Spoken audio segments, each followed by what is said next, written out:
Welcome to Entrepreneurs in Healthcare.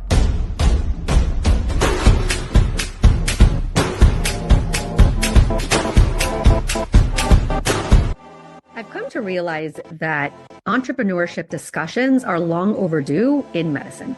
I'm pairing up with voices from healthcare that value entrepreneurship and that are willing to come on the screen with me and hold a discussion. I'm hoping that hosting these conversations will open up pathways to making progress in medicine and not making entrepreneurship a bad word. Join along on this series as we dissect entrepreneurship, healthcare, and everything in between.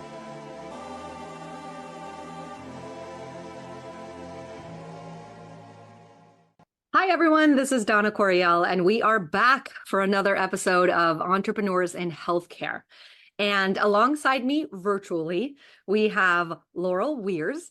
She is welcome, first of all. Thank you so much. I'm so excited to be here with you today. Me too. And Laurel, why don't you introduce yourself to our audience and let us know who you are and what it is that you do? Oh, absolutely. So I am a licensed marriage and family therapist, but when you first hear that, it doesn't really share who I am. I've been on a journey for 24 years. I've been a therapist. I own a group practice where I live for 24 years. And through the 24 years, my career has transitioned greatly. I started out doing the run-of-the-mill therapy that everybody does as I was learning and I was young. Nobody wanted to really hear from me because I was 24 years old. And it's really hard to tell a 40-year-old what to do when you're 24 years old. But about maybe 10, 12 years into my career, I ended up seeing a lot of infidelity.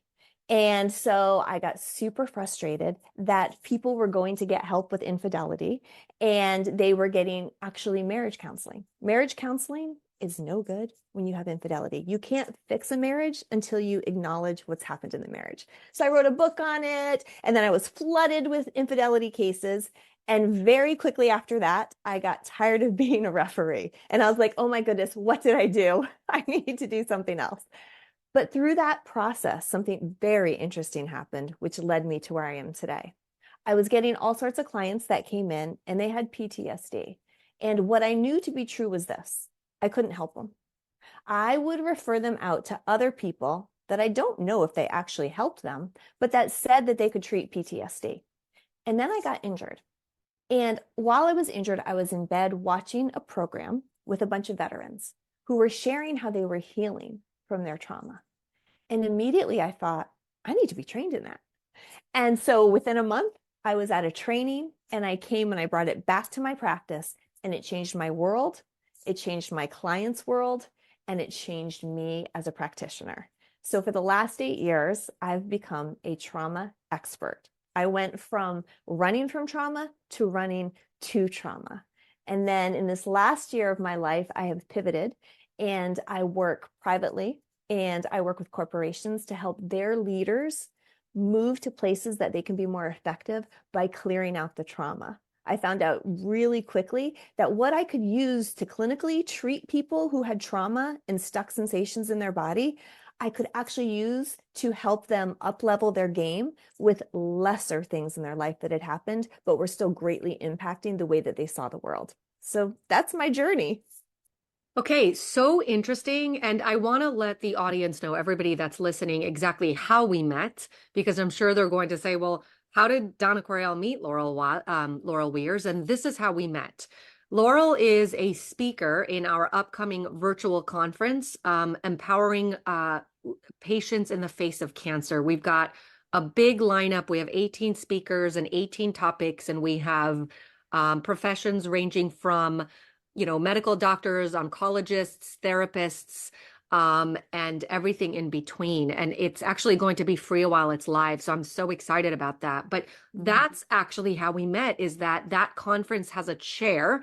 That's Dr. Tiffany Trousseau-Sandoval, who curated this lineup of speakers with really interesting and great topics that are going to teach essentially potentially these traumatized humans, right? Because when Mm, you're diagnosed with cancer, that's yes. really traumatizing. And of Mhm. course, their caretakers and anyone else that's interested in hearing about the nomenclature around cancer diagnoses and, some of the things that are more general. We're obviously not going to treat anybody. We're not going to, touch on anybody's specifics, but it's just bringing together a lot of great people and resources. So, Laurel, that's how we met. Um, Yes. and we I brought you into this episode of Entrepreneurs in Healthcare where we actually focus on entrepreneurship. And we always start off with the same question. Entrepreneurship in healthcare. Do you think it's good or bad? Oh, good. My whole history says good. And when you say good, how is healthcare? How? Like, what examples are there? How will entrepreneurship help to make healthcare a better field? So I've seen this especially in the work that I provide. So accelerated resolution therapy, that was the initial model that I started using to treat trauma. The problem is it wasn't covered by insurance. So I would have clients come to me and they wanted to have this done. But with the model that we had in healthcare, I couldn't give it to them through insurance. I needed much longer than the insurance companies wanted to pay me. And the insurance companies, the only way they would pay me would be for a typical talk therapy session. Well, there's no way that I was going to do that because I knew that I could change this person's life within 2 hours, but I wasn't going to feed the system that wasn't paying us what was due us for doing this type of life-changing work by calling it a typical talk therapy session. You see, I was saving the insurance company money. I could take somebody who's gone to therapy for literally months and years and didn't get better. And within 1 to 2 sessions, they're done. So I decided, you know what? I'm just going to start selling this in packages. And so while people had to be self-pay, I could provide great service to them outside of our healthcare system and get them what they needed. So yes, I absolutely think entrepreneurship is needed in this field to give people the services they need in a way that they can access them. And how do you think that doctors can, equally kind of fit into this model of entrepreneurship? Because what we're seeing here, and this is a trend that you'll hear from one episode of Entrepreneurs in Healthcare to the next, what you're seeing is underappreciation, undervaluation, and it's similar to what you're complaining about from your own field. And I think that because, we have so many physicians that actually listen to this show, how do you think doctors fit into this entrepreneurship model?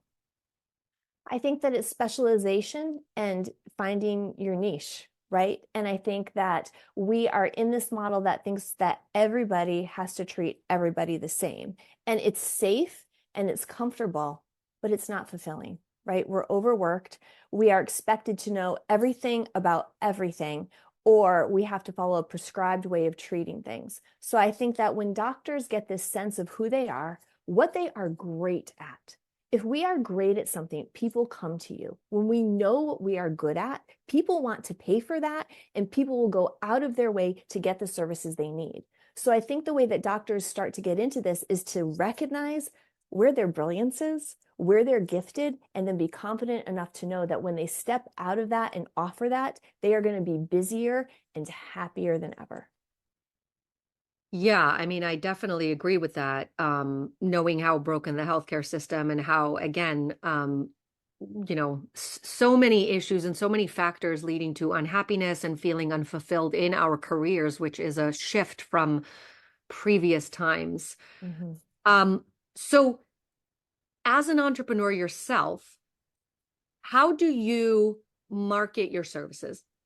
Like, I'm feeling like doctors are listening to this and saying, okay, I'm sold. I want to maybe figure out a way to do it myself, maybe as a physician. So I'm going to listen to, maybe I'm going to come to we have a private practice conference coming up that's also free while it's live.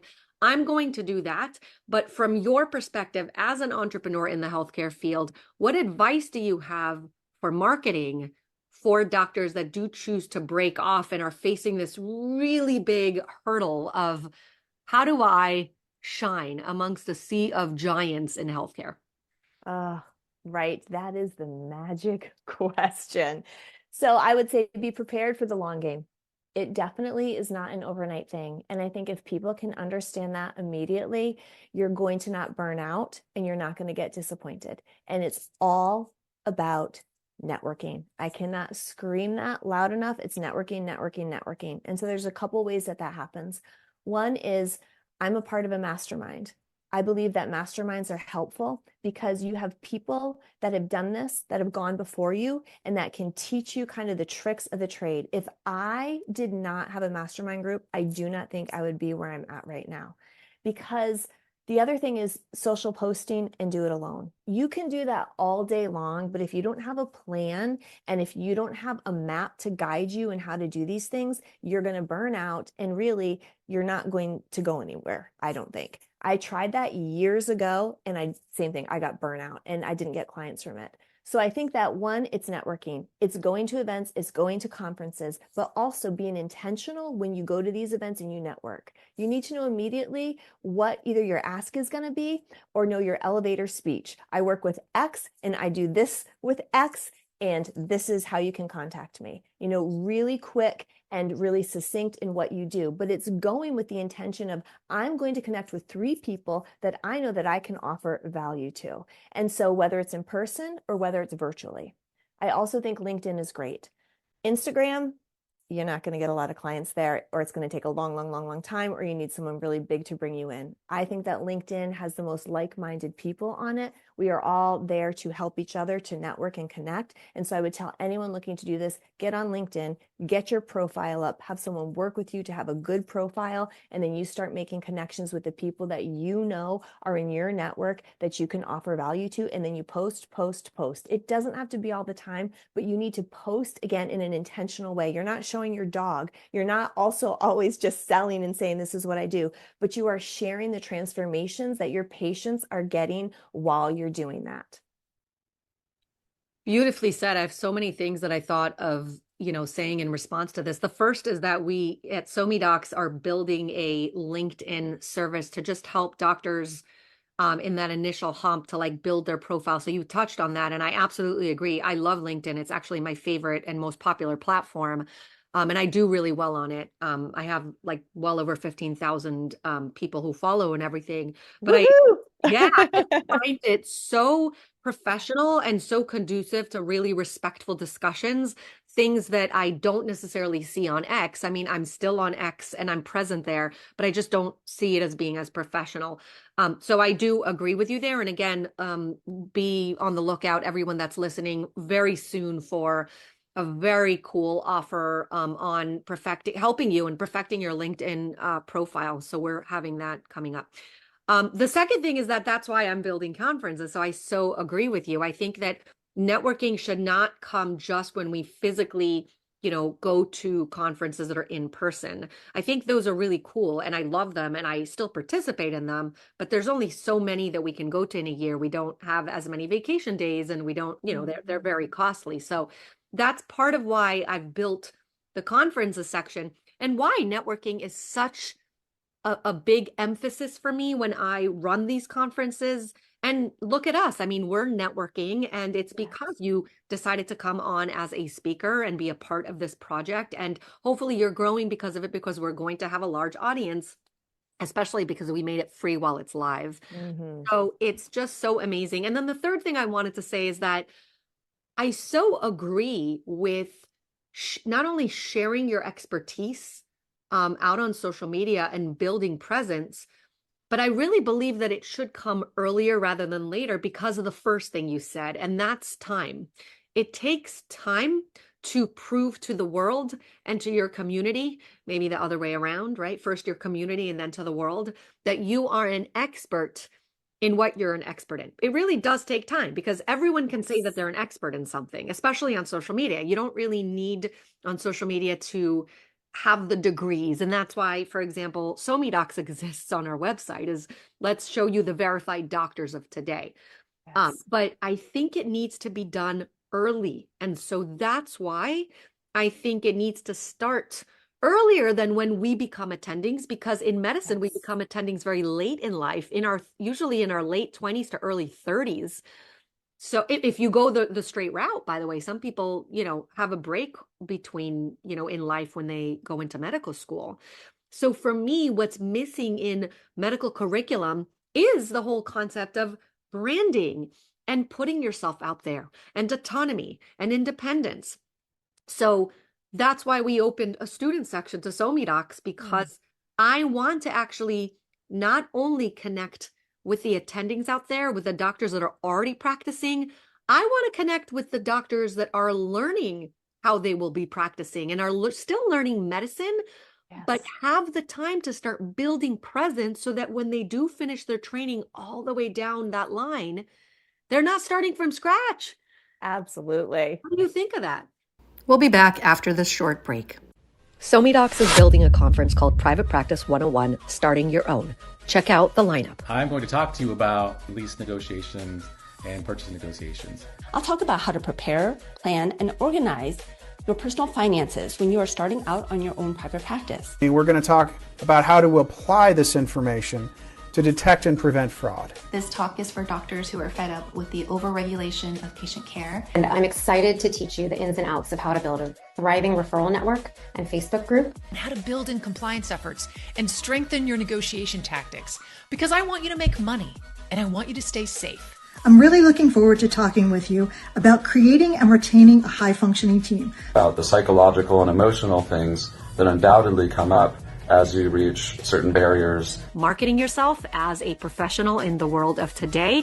Form a virtual corporation and use your practice skills in a virtual environment that allows you to thrive without having to worry about managing overhead, managing a staff, or even managing a building. Top mistakes in credentialing and those key metrics you're going to want to monitor in order to increase your revenue in your practice. How to overcome your fear and move from your medical practice now into a private practice. I'll share 3 distinct skills that when you use them, you can create and maintain a long-lasting, passionate marriage while becoming a very successful practice owner. My talk called Creating a Vision and Applying It to Build Your Practice is going to help you streamline your process and create the practice of your dreams. Stop trading the value you provide to patients for cost. I'm going to teach you how to learn your value and your worth, how it is you get paid and what you actually cost, and how to train your sniffometer and know when to leave. Even if you can't join us live to soak up this conference, you can still access this footage anytime after it goes live at doctorsonsocialmedia.com/conferences. Now back to our show. I agree completely. I think that the quicker that they can start to build a following and build a presence, the easier it's going to be for them. Some of us who are experts now in the field, right? We're in our 40s and 50s. It really takes that long to know your craft and to know what you're doing. But unfortunately, we are a little later to the game than the new people that are coming in. And so this is all new for us, learning these platforms, learning the cadence, learning the rhythm, learning that when you post on Instagram, it's different than X and it's different than LinkedIn. To us, this is a heavier lift. So for those that are just starting out, it's going to be so much easier, but you don't want them looking back and saying, good gracious, I wish I had started this 5, 6, 7 years ago. So you're absolutely right. Start early. Here. I love that. And it's, I look to the younger generation as, especially in medicine, I look to the younger generation to sort of heal us in the future. And the way healthcare is right now, at least in my experience, and clearly in the experience of my colleagues as well, it is broken.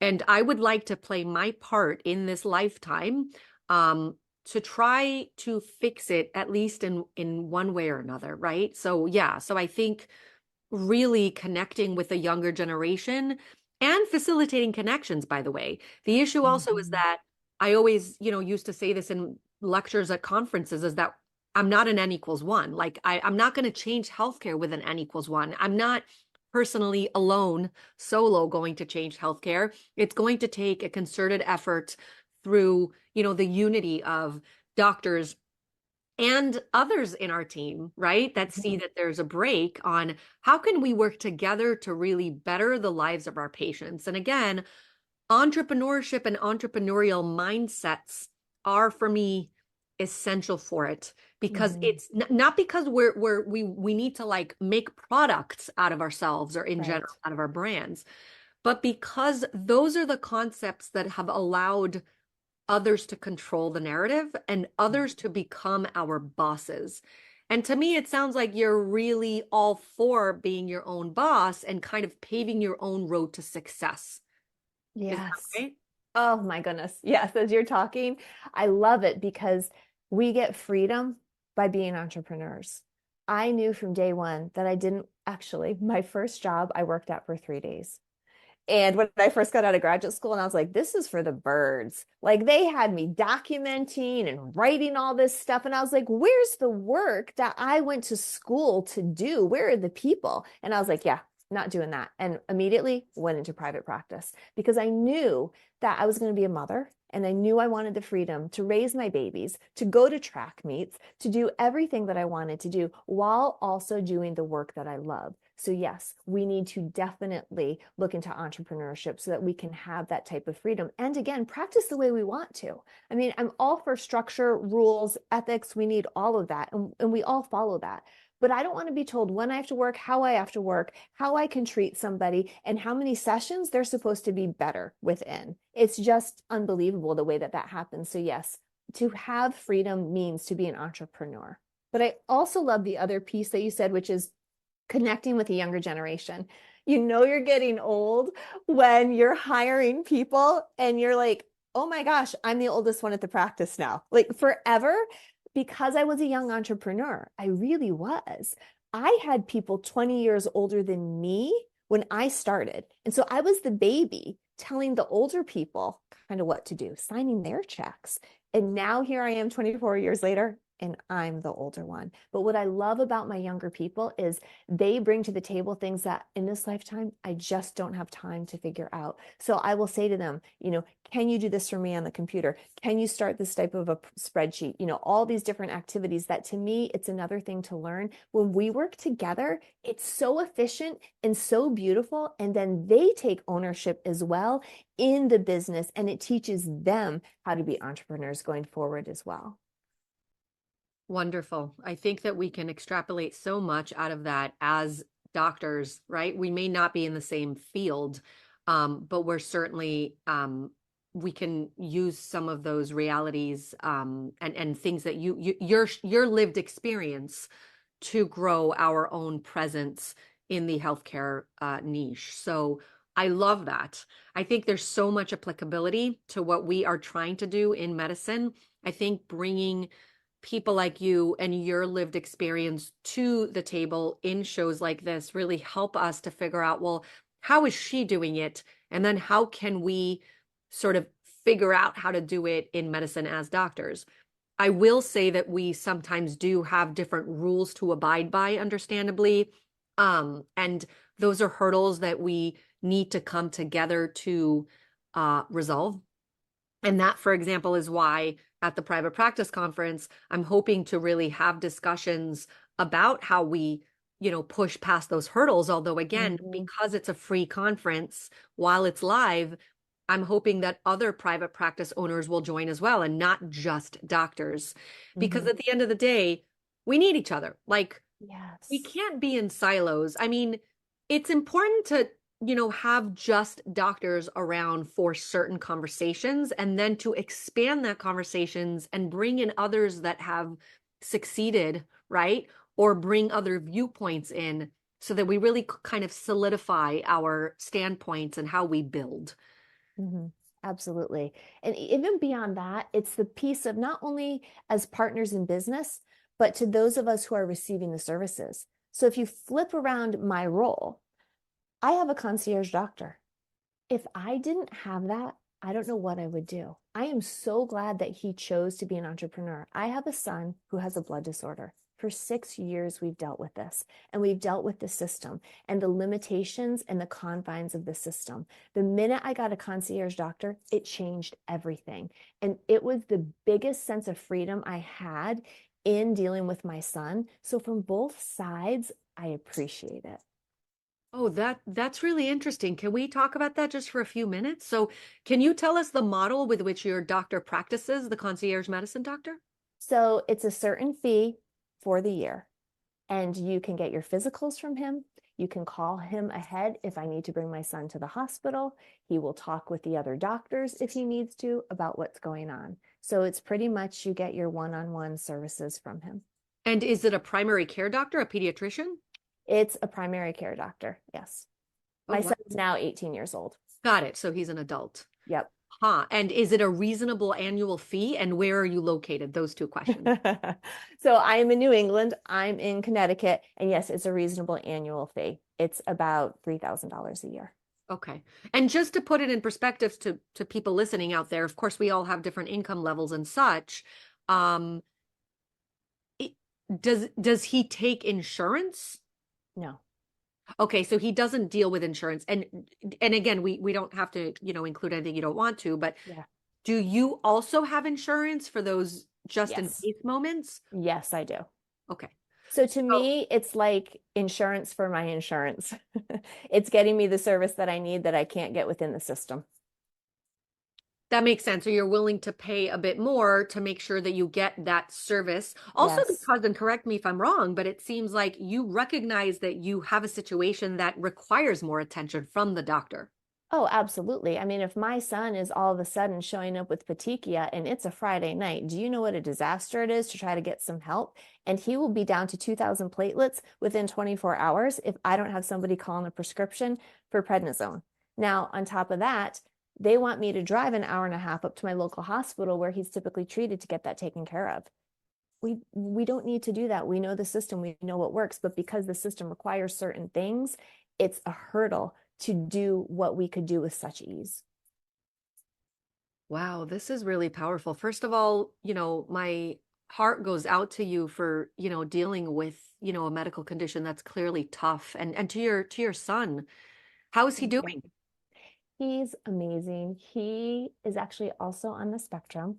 So the kid has had so many hurdles in his life, but his love is to work out. He is a big bodybuilder. He does it all naturally, and he is just a survivor. So he's doing great. He graduates this year. Super exciting. Amazing. So everyone, if you're listening to this, I think that the focus, or not the focus, but let's say the shout out for this episode, let's make it about her son. What's his name? Cole. Cole? Oh, that's so nice. Let's hashtag, I don't know, let's hashtag, go Cole. Go Cole SoMeDocs, or SoMeDocs go Cole. How do you spell his name? It. Cole. Okay, so hashtag SoMeDocs Cole. How about that? SoMeDocs COLE. If you're listening to this, please post something on social media, a message of you are incredible to Cole, who is clearly deserving of it because he's gone through so much in life. And again, aside from the entrepreneurship discussion and from the discussion of concierge medicine, which is super interesting, I just, hear these stories and just, it touches your heart. So dedicated to Cole, who is Thank you. Yeah. Thank you. Okay, so amazing. I think we've covered like a ton of ground. I'm really excited to actually hear you speak at the upcoming conference. Again, for everybody listening, it's empowering women in the face of cancer, but really it's for anybody with cancer diagnosis, any women with cancer diagnosis or their caretakers, and of course, any doctors and clearly any doctors that have patients that are going through it. We want to show you that there are resources out there. We want to discuss topics. We've got so many different experts coming on board, including Laurel. So Laurel, I can't wait. Thank you so much. I just appreciate you, and I appreciate the value that you are giving to your listeners, that you're running conferences and you're helping patients, but you're also, this other side is you're helping the people who are helping patients get well and get the best service they can. So thank you for the job that you're doing, and thank you for allowing me to be on with you today. Of course. And yeah, you're very welcome. I'm not perfect, but I am trying to really facilitate connections and really help out my colleagues, the doctors, and then the patients on the other end, just bring them together and try as much as we can to take out those middlemen that I think are just wreaking more havoc in our profession. So thank you for that. Thank you. And thank you for those of you that are listening to this episode. We really would appreciate a share if you enjoyed this and you enjoy the series in general, and also check out our other series. And just before we go, the cancer conference is going live on May 13th to the 18th of 2024. If you are listening to this and it's after the fact, don't fret. You can actually still access footage. You just need to purchase a ticket to see the access. So hopefully you will do that. And thank you, Laurel, again for joining us. Thank you. Thanks so much for listening.